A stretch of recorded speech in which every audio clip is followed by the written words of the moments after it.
Hello, my name is Rowan and welcome back to my channel, and welcome back more specifically to episode 2 of my Fablehaven concept art challenge series. So if you missed episode 1, it was basically an introduction to this project that I'm starting, where I'm going to be taking a book that I've loved from when I was a child and transferring it into some illustrations. So it'll actually be a little bit like this, with some pages with words, some pages with all these illustrations. Yeah, obviously not as good at that, but yeah. Before we jump into it, I'm going to start by saying a huge thanks to you to everyone who put a nice comment in the last video. It's really motivating, especially at the start of the project, so thank you so much. So, I'm decided to make a change, and I'm actually writing notes! Because I ramble and I tend to say the same word over and over again. This may still be a little rambly. Okay, if you've watched any of my videos before, you would know that I don't really plan my artwork at all, I tend to jump in. But so this week was in fact the last week where I was like, nah, I think I have to stop doing this. It would be a good idea to plan. Yeah, there are two reasons for this mainly. One is that I've been watching a new series of art tutorial videos called Design Cinema, which are really great. Essentially, how to plan your artwork and format your artwork so that it functionally works. Recently started reading these awesome concept books. They're really beautiful books. I recently bought them, and they're just chocked full with all these incredible just pages and pages of brightly coloured artworks, just heaps. And these have been really inspiring to me. I've been reading through these, really fascinating to read how the ideas for the book were developed. So I feel the reason that I still kind of wasn't planning this week when I started chapter 2 was because I was still a little self-conscious and maybe even afraid of my art, because I was like, well, it's gonna look bad in the end. I don't have a lot of confidence in doing this new style of digital art, so I may as well just follow some references or jump into it, because I don't want to spend all this time on something that's just gonna look bad, which is kind of a stupid way of thinking. So chapter 2 is when the girl in the book, Kendra, and her brother Seth, they go outside in the garden of the house and they start to realize that something is not quite right.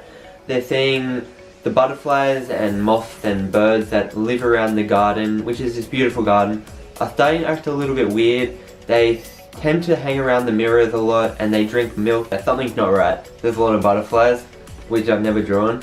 And my first artwork I did was actually of a butterfly. It was pretty much copied, just 100%. Just found a way of identifying the darkness or tone of colour and transferring that over to the artwork, and it ended up looking quite similar to the original.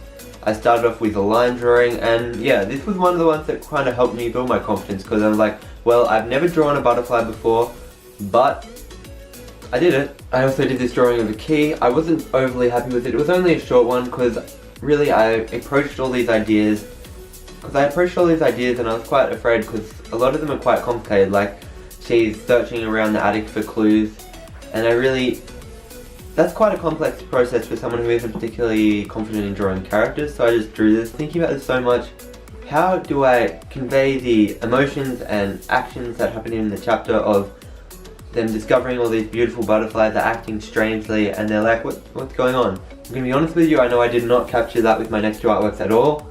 That's fine.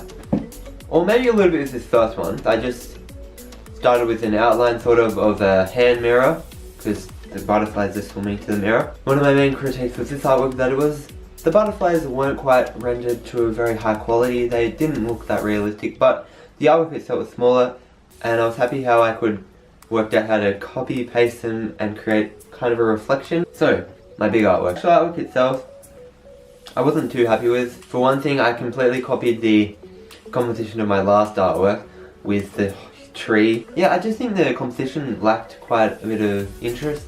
It was kind of flat. It was just around the front there's some bushes, in the middle there's a pool or a rock pool, in the back is like a background, I guess. And really what I was looking for in the artwork was to have all of the butterflies looking down from around in the bushes or swarming around and looking at these two while they're obliviously playing in the pool. And with the characters in the end, I don't really think I captured that at all. But that's okay.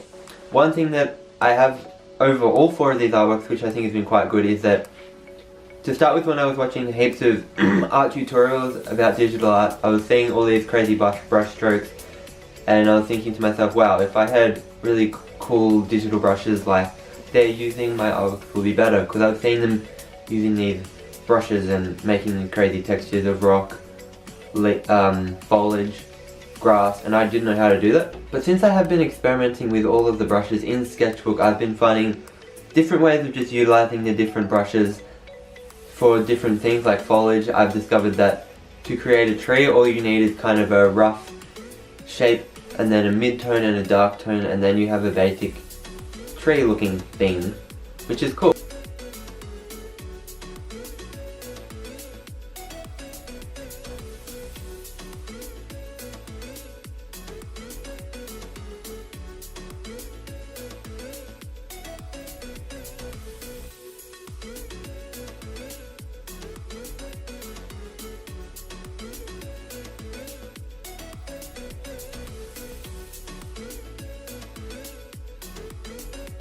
Overall, some of the pros I thought was that I was getting the colour and tone down well. I was experimenting well with the brushes, and I was kind of taking images from pictures and transferring them into the artwork pretty well. But my main critique really is that I still don't have the characters in the story, which is the main thing. It's all well and good to have cute little pictures that can go on the side of a page or something, but the core of the story is the characters, and that definitely shows in the main piece I did. So this week I'd call it very much a success, and I can't wait for next week. So yeah, thank you so much for watching. This has been another great week of learning art. 2 chapters down, 15 to go. Let's see what we can do. See ya.